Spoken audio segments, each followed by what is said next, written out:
La tour piquante.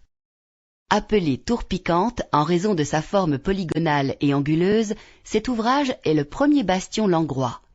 Construite à partir de 1565, elle défend l'angle nord-est de l'enceinte. À cette époque, les tours d'artillerie traditionnelles laissent place à des ouvrages terrassés dépourvus de salles.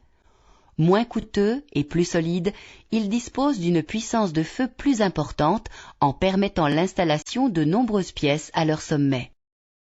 Afin de mieux surveiller la base des remparts, cette tour est équipée d'une échauguette restaurée par le génie en 1850. Ses murs à pans coupés et son toit en dôme polygonal couronné d'une boule donnent à cet ouvrage un aspect résolument classique. Après la guerre de 1870, l'annexion par l'Empire allemand de l'Alsace et de la Moselle accentue la menace sur la frontière Est. Langres retrouve un rôle stratégique important. 6 nouveaux forts détachés viennent compléter les 2 construits avant la guerre de 1870.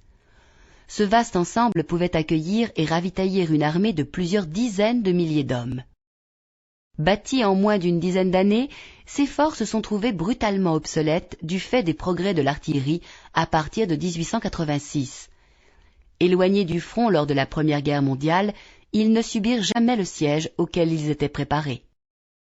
Cachés et signalés par la végétation qui désormais les submerge, on peut les apercevoir en scrutant l'horizon d'est en ouest.